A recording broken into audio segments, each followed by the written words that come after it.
Now, the next member that I wanted to talk about was Janis Joplin, and this is another really, really interesting story. Janis obviously was much, much older than Kurt, but and the only woman on the list, and she really was a radical for her time. And if you again to return to this quote about this inferiority and the urge to rage, man, that was very much true of Janis.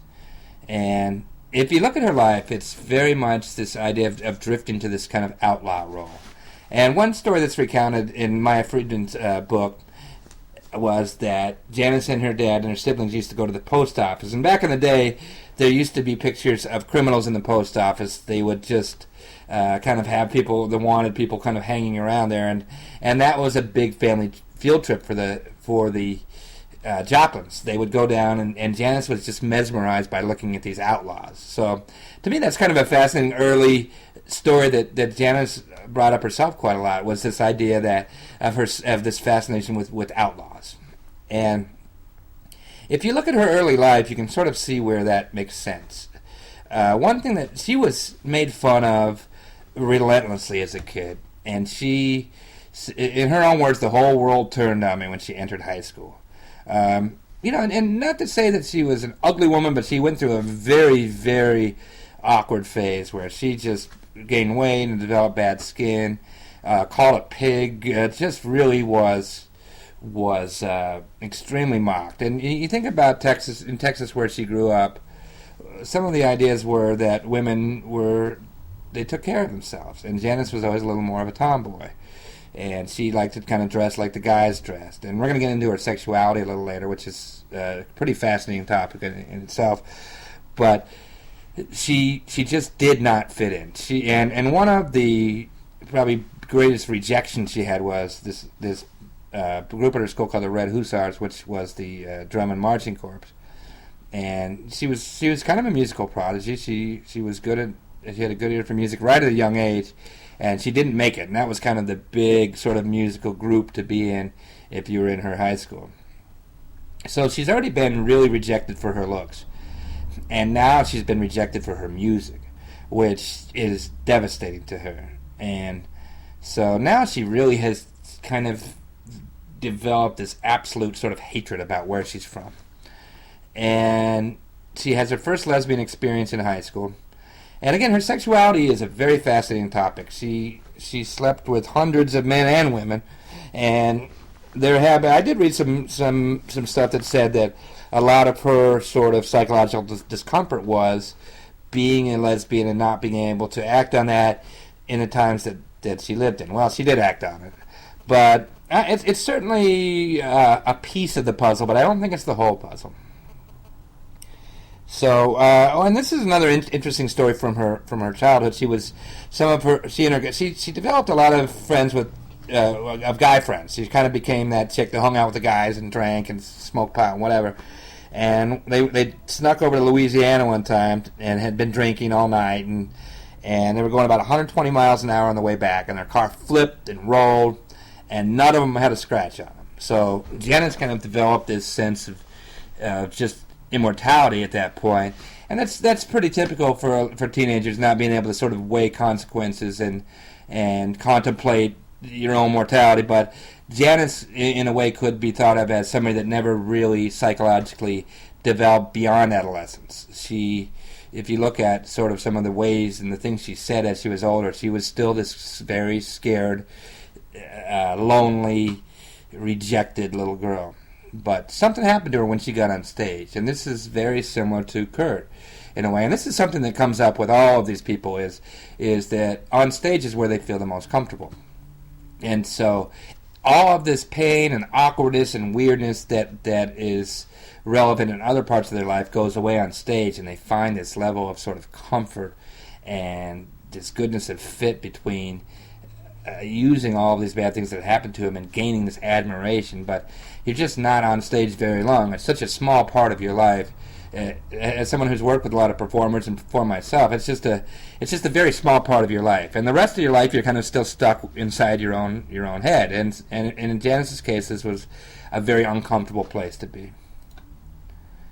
And so she got out of Port Arthur, which was where she grew up, which again was a tough town, kind of very similar to Cobain's in some ways. Just a tough town that had a lot of. It's just a very kind of blue collar place, and so she went to Austin, which is even at the time at the University of Texas, where was a much more liberal place. But she was voted the ugliest man on campus while she was there. So again, she thinks that maybe finally she's found a place where she won't be so judged, and she doesn't find it, man. She finds exactly the opposite. She's still getting made fun of for being different and being the ugliest man on campus. So this is devastating to her. So she packs her bags and moves to San Francisco. And this is where something sort of fascinating happened for her, because Haight-Ashbury at the time was kind of the Grateful Dead scene, and it was the summer of love, and all these things were happening in San Francisco in the 60s. And so Janis, now there was one sort of false start where she had to move back home, but Janis eventually kind of finds Big Brother and the Holding Company, which was the band she was probably most famous for being with, although she had 3 bands. And so they develop a band, and they're very popular. They start getting their name out there, and she changes her name to Pearl.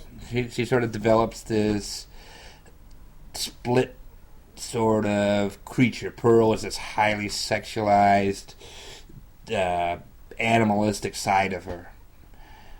And so this is interesting, you know. And I'm glossing over a lot, but one thing that goes on here is Janis is finally has access, when she does achieve this level of fame.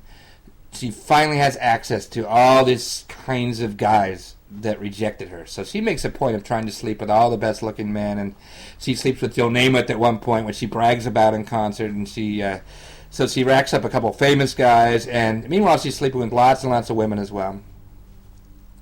And so sexuality for her was one escape, and so much so that it was like something that almost became kind of an addiction to her. And as well as heroin. She overdosed 4 times before she actually died. And so probably one of the most significant, and there's a movie called The Rose, which is loosely based on Janis's life. But it shows the Rose going back to her high school reunion, which is exactly what Janis did. So 10 years, she thinks, finally, I've made it, I'm a big star, and I'm going to go back to Port Arthur, and I'm going to show these guys.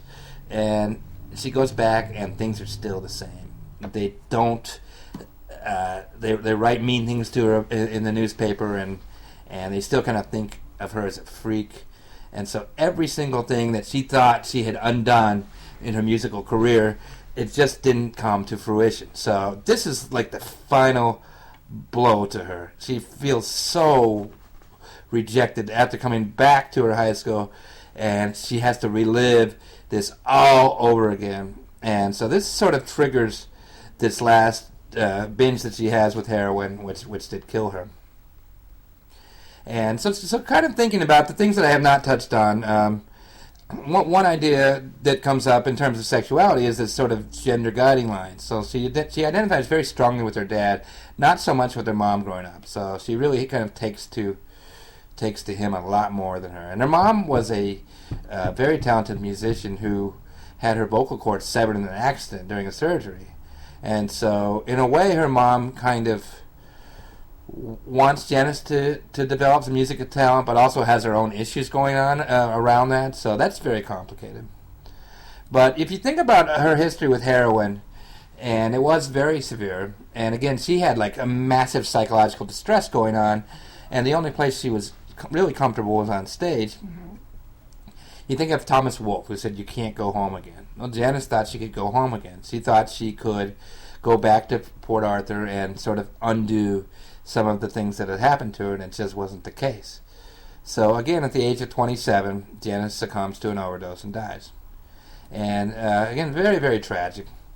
And this is something that happens, this is sort of a term from addiction theory called downward social drift, where I know because I've written about comedians that have also experienced this, like they tend to hang out with people sort of bottom feeders, druggies and losers, and people dealing drugs and stuff. In Chris Farley's case, hookers, and John Belushi also died under very similar circumstances. And I think that, and Janis also, she became very comfortable kind of hanging out with junkies. And so if you think about just some of what was going on with her, very, very tragic story. But also, man, her music is also very immortal. So again, I don't want to just always make it sound like I am, I would never want to make it sound like I'm bashing these people. Quite the opposite. But I do think that it's important because even all these years later, there is this very strong sense of identification with Janis Joplin. I think for a lot of young women that probably don't feel comfortable being in dresses and heels and maybe feel a little different, Janis has been an amazing kind of role model, even in her death. So I think, but also I guess again, why I wrote the book was to sort of instruct that I think that creativity is an amazing way to sort of channel some of the pain that we go through, but I think it's also important to understand the sort of double-edged sword that can happen. So that's Janis Joplin.